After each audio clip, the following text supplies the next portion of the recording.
Okay, now we have 4 people. Nice. Okay, yeah, let's start. So, yeah, I guess I'll start by repeating that Monday is a holiday, even though we usually don't have lectures on Monday, but that's still nice news. And yeah, feel free to turn on your video if you can. And today I'm gonna talk about parking functions. Parking functions.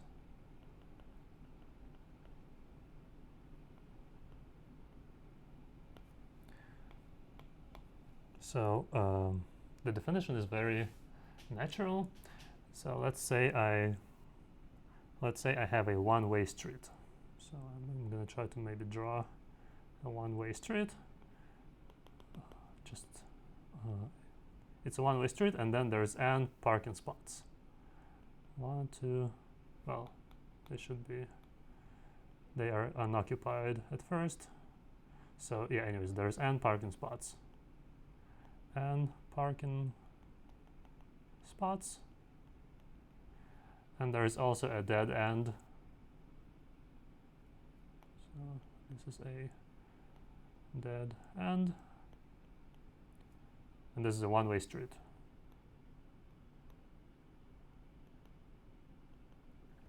So 1, 2, all the way up to n. And then you have n cars. You have n cars which enter the street from the left. So they enter a one-way street and then they all want to park. That's the setup. And each car prefers its own parking spot. So each car has a preferred spot. So maybe, yeah, let's say car number 1, number 2, all the way up to n-1, and there's n cars. And then, so fix some function f, doesn't have to be injective or bijective, just some sequence of n numbers. And then the idea is that car number I prefers spot f of I. And so what happens? Well, each car, the first car goes to its preferred spot and then parks there. That's the easy part. And each next car, it goes to its preferred spot, and then if it's occupied, then it kind of proceeds further until it finds the first open spot. Now let me write it down. Each car proceeds to its preferred spot. So each car I proceeds to its preferred spot f of I, and either parks there if it's free, or finds the next available spot if there is one. So it kind of, if it's occupied, then it just keeps going further. And of course, sometimes what's going to happen is that, yeah, maybe this car prefers the last parking spot, and then the next car also prefers the last parking spot, then it's going to be occupied, so this car won't be able to park. So sometimes all cars will be able to park, sometimes they won't. So let me say, by definition, this function f is a parking function if all cars are able to park.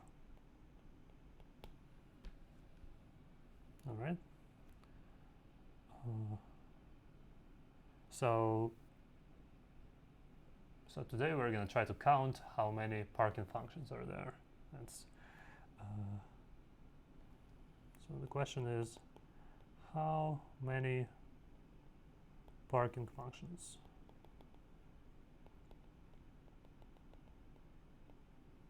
let's say we fix the number of cars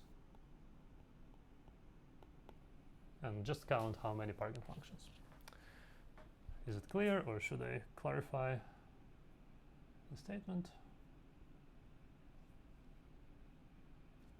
Okay, I'm going to give some examples now, and then so examples. First, let me give some general examples, which one of them is that if f is a permutation, any permutation is a parking function, right? Because each car proceeds to its preferred spot, and then that preferred spot is not going to be occupied. So whatever your permutation is, everything works out nicely. And also, if f is, I'm going to write it as a sequence. So if f is 1, 1, 1, 1 all the way, just all ones, then this is also a parking function. Because then what happens is that all cars want to park at the first spot, the first car parks there, and then the next car parks in the second spot, and etc. So they fill up all the spots. And another example, maybe if f is 2, 2, if just all values are equal to 2, then this is not a parking function.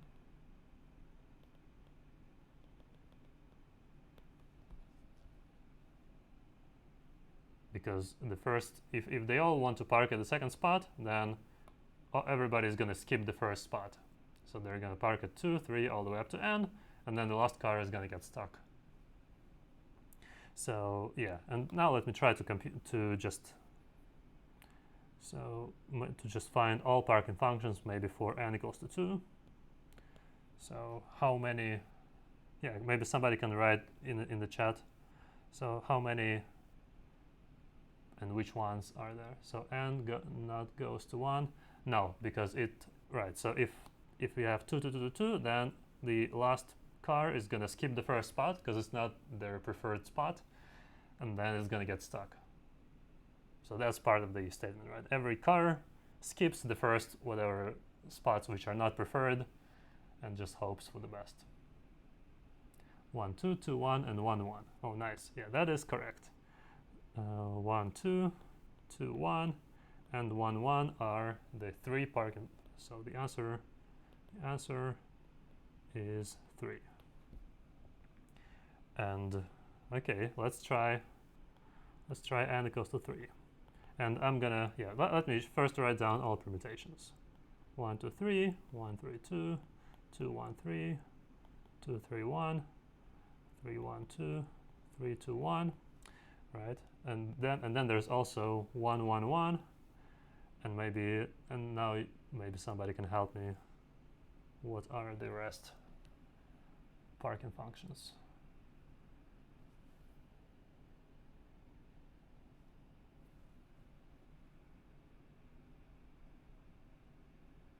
One, 2, 2, 2, 1, 2, 2, 2, 1. Okay, 1, 2, 2, 2, 1, 2, 2, 2, 1. Let's see if so. There's one car that prefers the first spot and is going to park.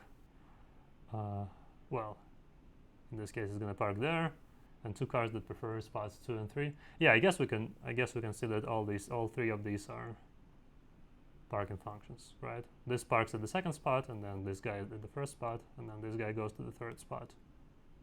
And these, yeah, okay, it works. Anything else?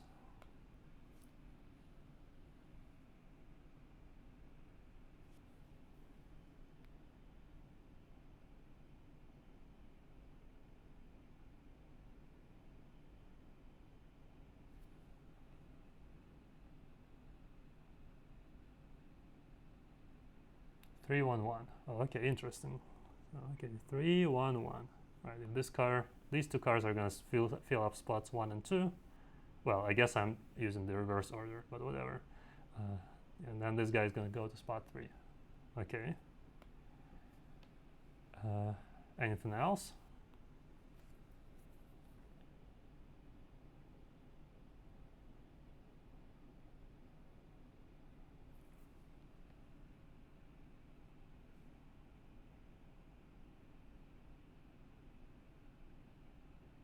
131, 113. Okay, 131 and 113. Yeah, it's in each of these cases, right? If this guy goes to spot 3, then these are going to fill spots 1 and 2. Yeah, okay, this works. And I mean, what I'm saying is that it's not clear whether permuting the numbers is always going to give you is always going to preserve the parking function property or not. But okay, there's 3 more. So these are 3 more, and then is that it, or?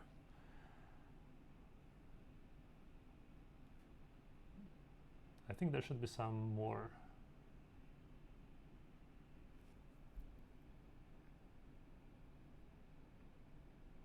One, 1, 2. Okay, 1, 1, 2, and I'm guessing also 1, 2, 1 and 2, 1, 1. All right. Yeah, I think unless you know any more parking function, I think that's it. I think these are all possible. So the answer is 16. Okay. So why can we not have any with a repeated 3? Okay, that's interesting. So maybe we can try 3, 1, 1. 3 or 3, 3, 1. And you have 3 spots. So the first car is going to park at the first spot. And then both of these are going to go to spot 3. And so they're going to skip the second spot. Right, and that would be a problem. Okay. So, all right. So so let me write it down. This is not a parking function.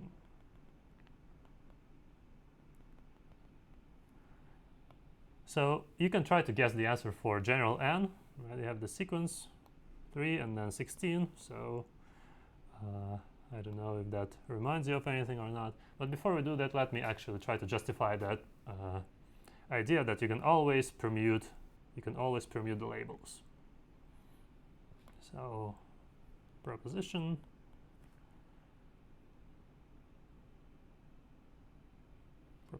which I'm gonna n plus 1 to the n minus 1. That's a good guess. That is a good guess. It is. I mean, it is correct. So, but before that, let me try to prove the nice property that you can always permute the labels, which is completely non-obvious from the definition. So, okay, let f be any function from bracket n to bracket n. And then what I'm going to do is I'm going to sort its letters. So I'm going to let a1 less than or equal a2 less than or equal etc. less than or equal an be the increasing rearrangement of the values of f. Then f is a parking function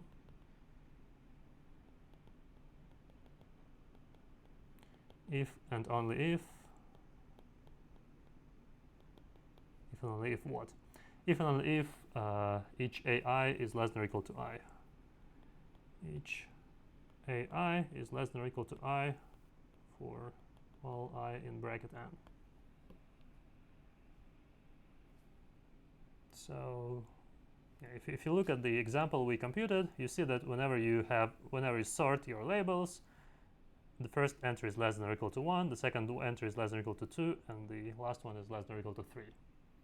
And the claim is that whenever that happens, you have a parking function.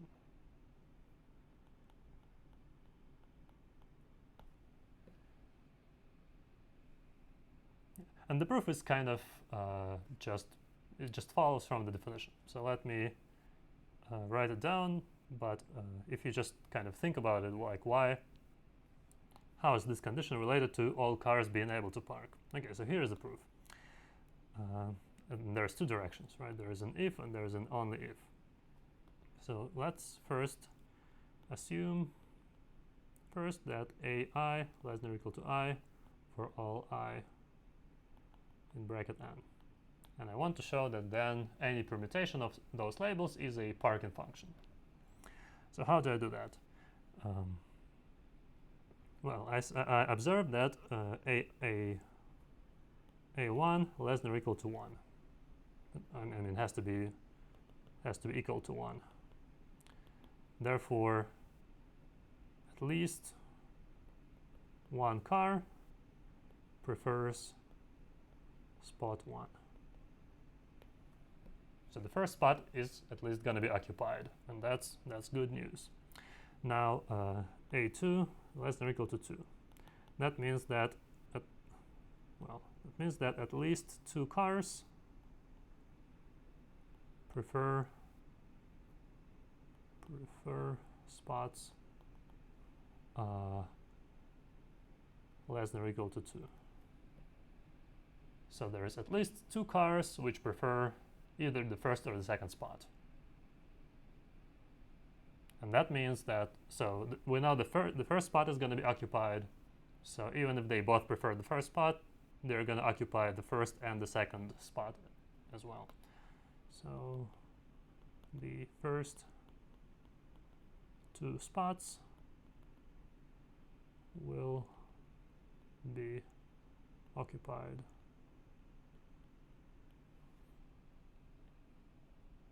And it just keeps going. So etc., etc. AI less than or equal to I means that at least I cars prefer spots less than or equal to I. So by induction, we know that the first I minus 1 spots are going to be occupied, and therefore the ith spot is also going to be occupied. The first I minus 1, well, the first I spots are occupied for all I in bracket n. And that means that all spots are occupied at the end, which means that f is a parking function.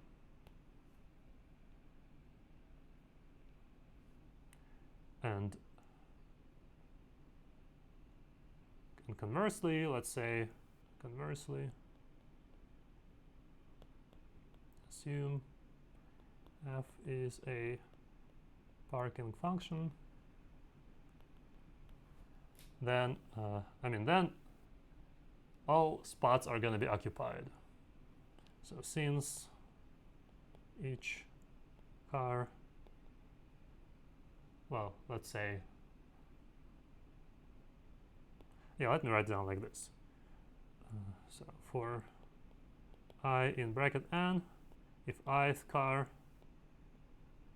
parks at some spot g of I, then we have f sub I less than or equal to g of I.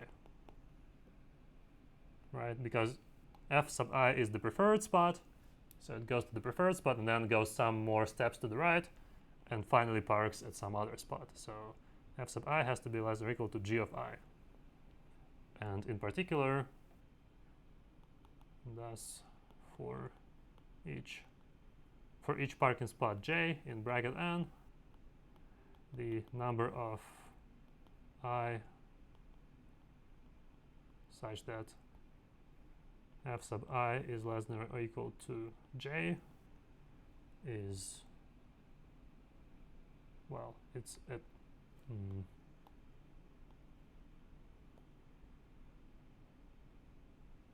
for each spot, the number of cars which park at this spot or to the left of it is equal to j.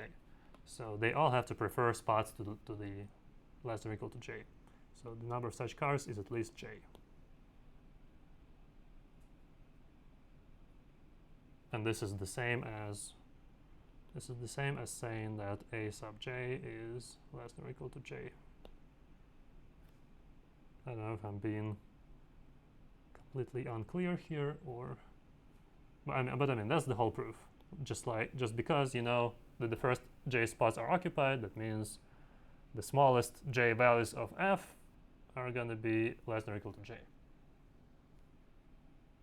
So please let me know if I'm being unclear or clear, or if you have any questions or comments.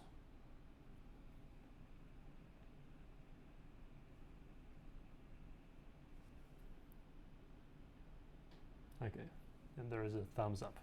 All right, so, and that's kind of cool, right? You can permute the entries parking function related to graphs.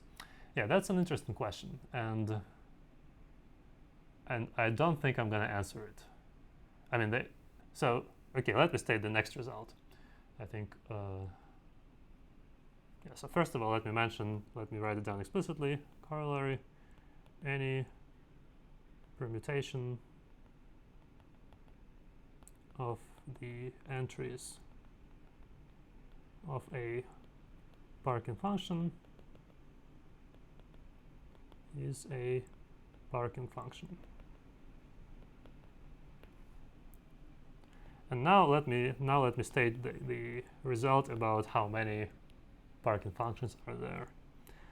And that happens to be, so the number of parking functions f from bracket n to itself is equal to n plus 1 to the n minus 1, which is the same as the number of trees on n plus 1 vertices, or the number of rooted forests on n vertices. And it seems completely crazy, because there seems to be no relation. I'm talking about some cars parking in a one-way street. Like there's no vertices and edges. And I mean, there are bijections, but they are hard. So I'm not going to construct a bijection. I'm actually gonna prove this directly. I'm just gonna count the number of parking functions. I'm gonna see n plus 1 to the n minus 1. So if you want a challenging exercise, okay, exercise, find a bijection with trees, let's say. And this is supposed to be hard.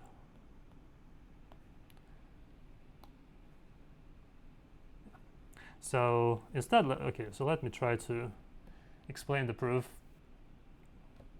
by just direct counting. And the proof is actually a pretty nice trick. So here's what I'm gonna do. Instead of looking, so here is a picture again. Right? We have a one-way street with n parking spots. So instead, I'm gonna make it into a circular, like into a roundabout with n plus 1 parking spots. So consider n plus 1 parking spots arranged in a circle. So here's a circle, and then you have spot 1, 2, 3, all the way up to n plus 1.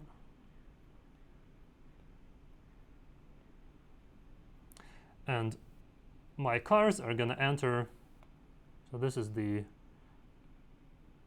cars are going to enter through this door over here. So cars 1, 2, I'm sorry that my drawing of a car is the same as the drawing of a parking spot. But anyway, they enter here, and then they're allowed to go around the circle as much as they want. So and there's still n cars, right? So I add one extra parking spot, and I allow them to go around the circle. So, and then I'm gonna consider a function f, just an arbitrary function f from bracket n to bracket n plus 1.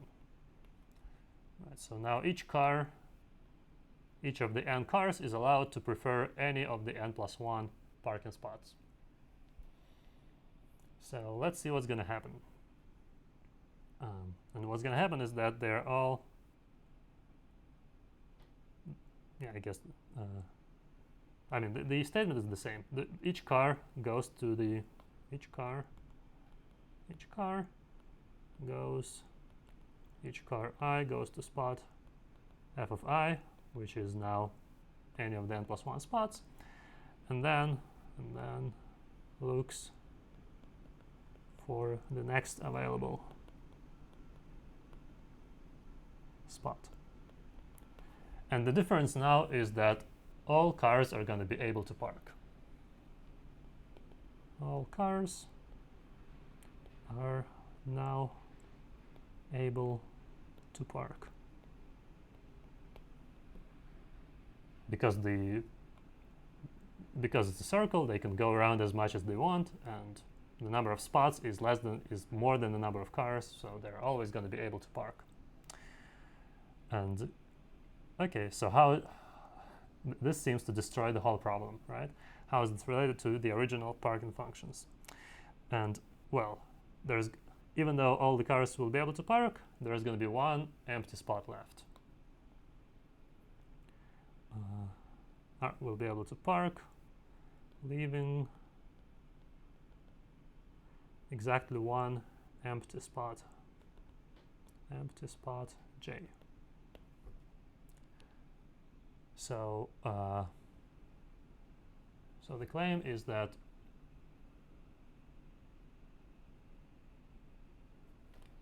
well, the first claim is that we want to analyze how does this J depend on the parking function. And the first observation is that if you increasing all values of f by k modulo n, the new empty spot is going to be j plus k modulo n plus 1, modulo n plus 1. So and that should be easy to see, right? If they all prefer the first spot, then they're going to occupy the first n spots. But now if they all prefer the second spot, then they're going to occupy spots from 2 to n plus 1, and etc. Right? They're going to skip the first several spots. And then, and in other words, so anyways, the problem becomes kind of cyclically symmetric.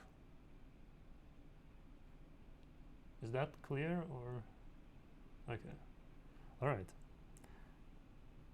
In particular, that's the first observation, and the second observation is that f is a parking function if and only if j is equal to n plus 1. Right? J being equal to n plus 1 means that they all park in the first n spots, and they never need to go around the circle. So, and that's basically it, right? You can now you can count. So the total number, you can just use the division principle. The total number of functions f bracket n to bracket n plus 1 is n plus 1 to the n, and then you divide, because you have this cyclic action of order n plus 1. And out of n plus 1 shifts of your function, only exactly one is a parking function. So you divide by n plus 1, you get that the number of parking functions is n plus 1 to the n over n plus 1, which is exactly n plus 1 to the n minus 1. So using this very simple cyclic shift, we just prove the whole thing directly. Cool proof. Thank you. Yeah, it's due to, I think, Pollack. I don't remember the year, but the last name is Pollack. Yeah, and the original, I don't remember. The original proof was from the 60s, 1974. Nice. Okay, Pollack, 1974. Yes, thank you. So let me, I guess I'd like to mention a nice corollary. which is that sort of a probabilistic version of the same result. And the corollary is that the probability that a uniformly random function f bracket n to itself is a Parkin function. This probability is, well, I need to divide this number n plus 1 to the n minus 1 by n plus 1 to the n minus 1. I have to divide it by the total number of functions, which is n to the n. And if I simplify it a little bit, so I can get 1 over n times, I can move n to the n minus 1 into the brackets, and I get 1 plus 1 over n to the n minus 1.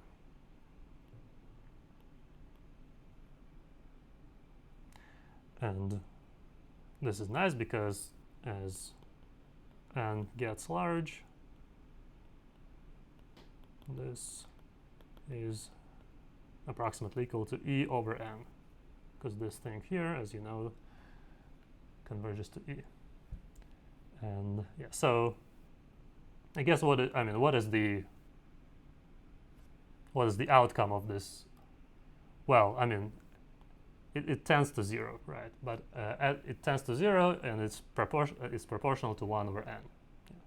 So, but you're right, that it goes to 0, which means that if you have n cars which want to park in n spots, the probability of doing that successfully goes to 0. And yeah, so it's if you ever try to actually park somewhere where it's the number of cars matches the number of spots, then you probably know that it's usually pretty hard, and sometimes you actually do get stuck in those dead ends.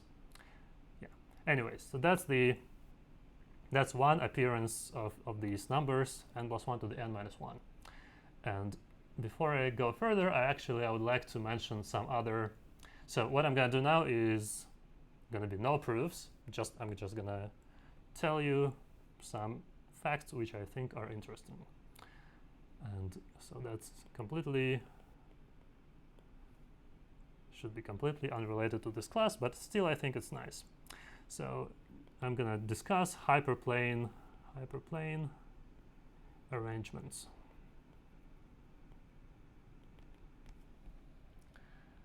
Okay, so and I'm gonna only do very simple hyperplane arrangements. So let's say I take the n-dimensional space, and then I consider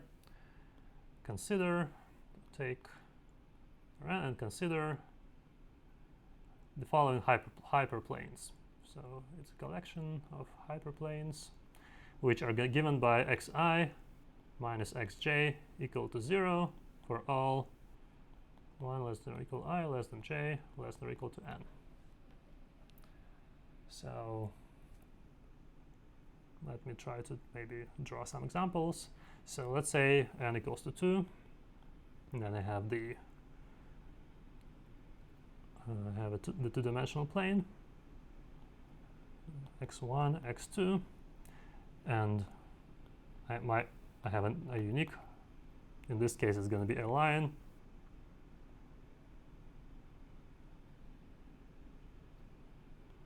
x1 is equal to x2. So that is my hyperplane, and it divides the plane into two regions, right? So the question that I'm going to eventually try to discuss is that into how many regions does it divide the n-dimensional space? And in this case, the answer is 2 regions. Yeah. So let me now try to do the same for the 3-dimensional space. If by the way, if I'm being unclear, please let me know. And the 3-dimensional space is harder to draw because it's 3-dimensional, but one kind of nice observation is that there is this vector of 1, 1, 1, 1, 1. and this vector belongs to all of these hyperplanes. Right? If all the x's are equal to 1, then the differences are all 0. So what I'm gonna, so let me try to draw a three-dimensional picture. So what I'm gonna do is I'm gonna draw 3 axes, and I'm gonna look at them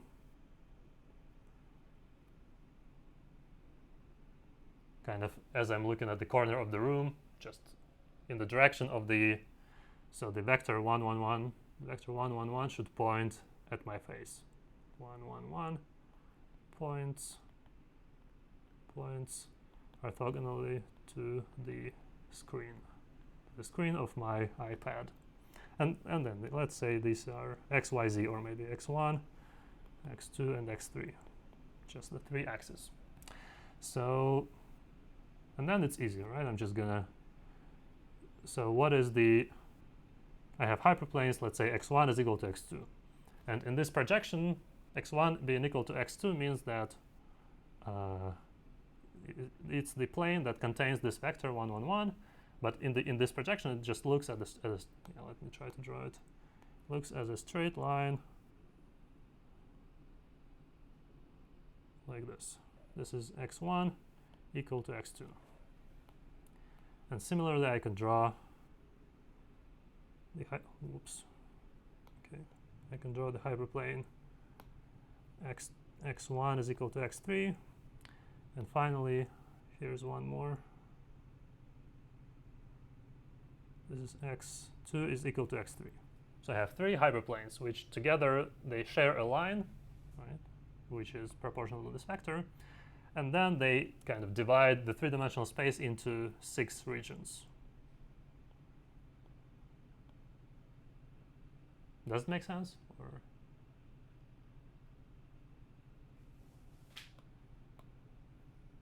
6 regions.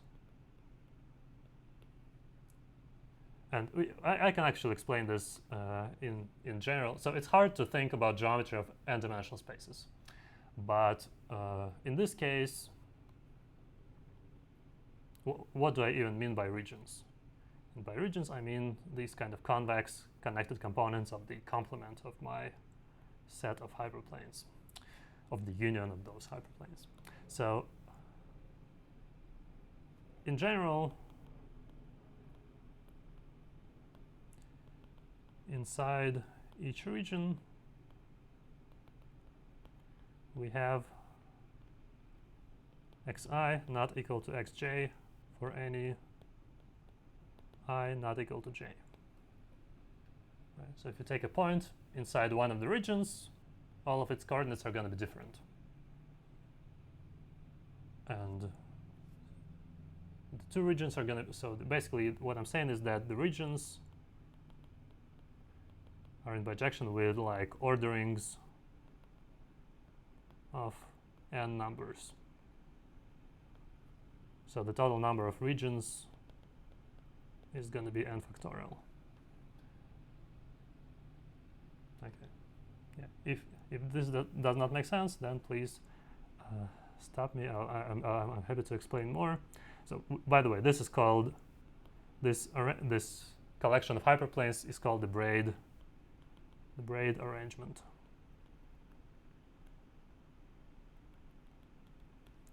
So, okay, and let me try to modify it slightly. So let's say I want to consider another arrangement which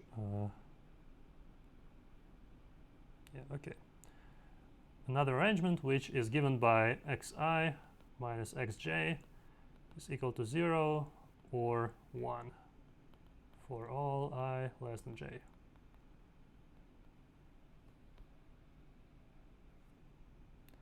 This is called the Xi arrangement. So let me try to draw this one. Right now I have, so for each I and j I have 2 hyperplanes which are parallel to each other. So let's say I copy one of my pictures. won't there be 8 regions? So, you mean for n equals to 3? Okay.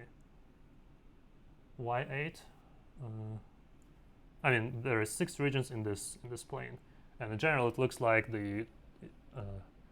I just take this picture and I move it vertically to kind of. I have like an infinite pizza which I slice into. I kind of make 2 planes divide R3 into 4 regions. Right. So, but it is like okay, 2 lines divide R2 into 4 regions. But if you have 3 lines in R2, then you do not get 8 regions. Right. So if you have in R3, if you have 3 if you have 3 planes which are, let's say, the coordinate planes, like which correspond to the cube, like this, then you would get 8 regions, which correspond to the vertices of the cube. But here, these planes are special, right? They all share a line. So it's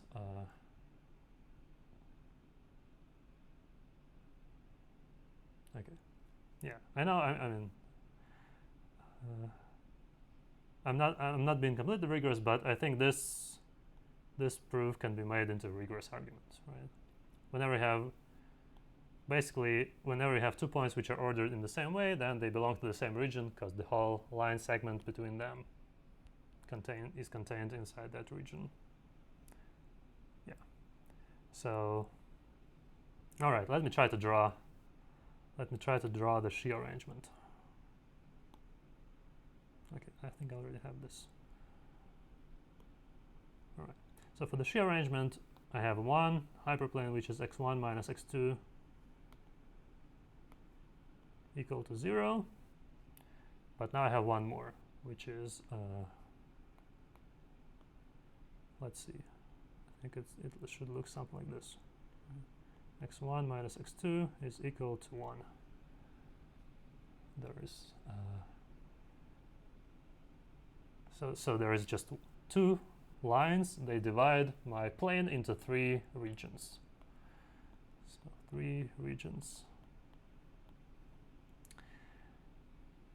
And right, so because they are parallel. Again, these arrangements are all tricky. They are not just generic collection of hyperplanes. These 2 happen to be parallel to each other. And let me try to draw one more picture, which is for n equals to 3.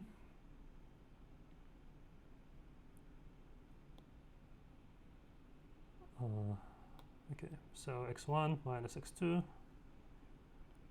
equal to 0, or there's also one hyperplane where x1 minus x2 is equal to 1, which I think should look, so it should be parallel to this one, but it's slightly shifted. X1 minus x2 is equal to 1. Now, okay, and then there's x1 minus x3 equal to 0, or I can also have x1 minus x3 equal to 1. x1 minus x3 equal to 1. And finally, I have x2 minus x3 equal to 0. And I also have x2 minus x3 equal to 1. No. Wait, hold on.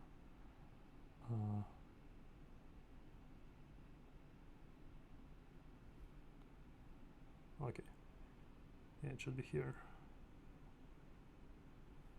x2 minus x3 equal to 1. So how many regions do you see in this picture?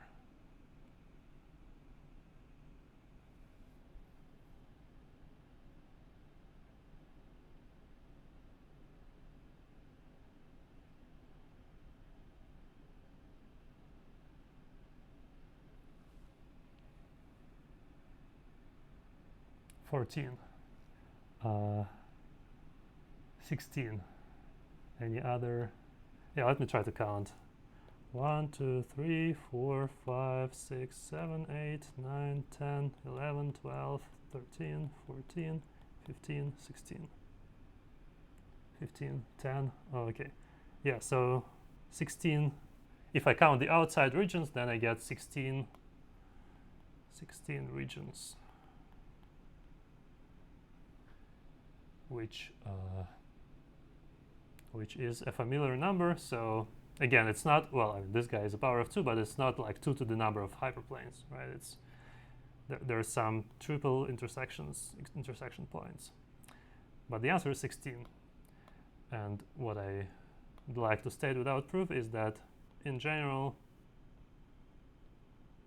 we get n plus 1 to the n minus 1 regions in Rn.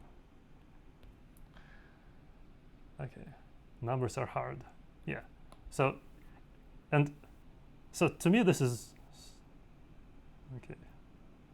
To me this is mind-blowing, because I started with something very, very simple. There is this looks nothing like trees and nothing like parking functions, but it's just a fact that the number of, so somehow each region should be labeled by like a parking function or a tree. Yeah, and let me mention one more hyperplane arrangement, which I think I have for what if xi minus xj is 0, 1, or 2. Yeah, that is a great, so let me try to do something similar to that, but so what I'm going to do is next consider, I'm going to call it the question mark arrangement. I mean, it has a name, but I'm going to say it later, which is given by xi minus xj is equal to -1 or 0 or 1. You could do 0, 1, 2, and you would get a different result. But so for all 1 less than or equal to I less than j less than or equal to n. Okay, now let me try to draw some pictures. So I take this picture here. I can draw one more hyperplane, which is going to look like this. x1 minus x2 equal to -1. And I get 4 regions, which is kind of not very promising, but okay. I can do the other picture as well.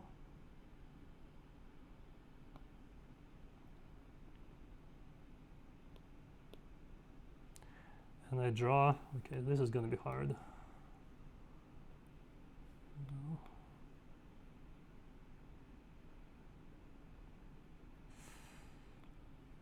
Okay.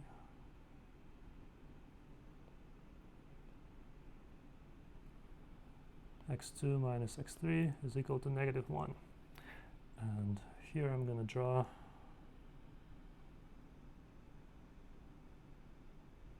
something like this.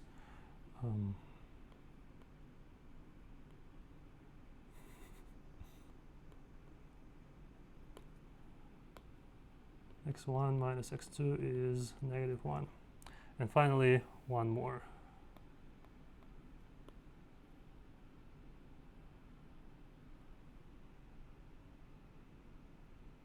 x1 minus x3 is equal to -1. And so there's going to be a bunch of regions which are hard to count. But notice that this arrangement contains the braid arrangement, and it's kind of symmetric. Well, the braid arrangement was the one with the 0 only. So if I draw there's going to be n factorial regions, and they're all going to look the same. So let me try to maybe look at one of those n factorial regions. Maybe I'll take, no, let's take this region here, and I want to count. So there's going to be 1, 2, 3, 4, 5. There's 1, 2, 3, 4, 5 regions inside one of these n factorial regions. So here there's going to be 6 regions, and each is gonna contain 5 subregions. So the total number of regions is n factorial times 5 in this case. N factorial times 5, which is whatever, 30 regions. And here I have 4 regions, which was n factorial times 2. And so that's the claim that in general you get n factorial times the Catalan number of regions. That's the so somehow you get all of our favorite numbers in the same family of hyperplanes, and that's basically it. What will we get a different result? Why will we get different result compared to 1, -1, 0, and 1? And that's because, well, so if you, let's see if I can I draw the same picture? I mean, you're going to shift this hyperplane here, right? And then you're going to shift this hyperplane here, and then you're going to shift this hyperplane here, or something like this, and it's not going to be symmetric. It's going to be a slightly different picture than, because you kind of shift all hyperplanes in different directions, so they're not, you're gonna I mean, there's not an obvious linear map which shifts every there's no linear map which takes xi minus xj equal to -1 to -1, 0, 1 to xi minus xj equal to 0, 1, 2.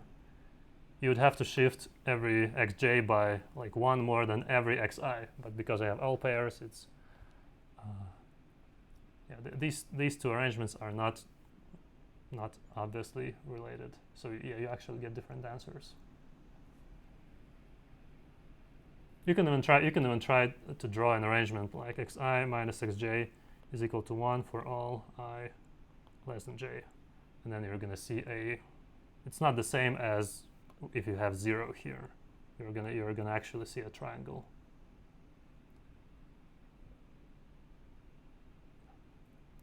So I don't know if that answers the question, but okay, I'm over time. Okay, so let me mention one more thing, which is related to logistics of this class. So the evaluations are up. Evaluations are up. They're gonna expire 1 week from now. And what I'd like to do is I'd like to declare that everybody who fills out the evaluations gets 2%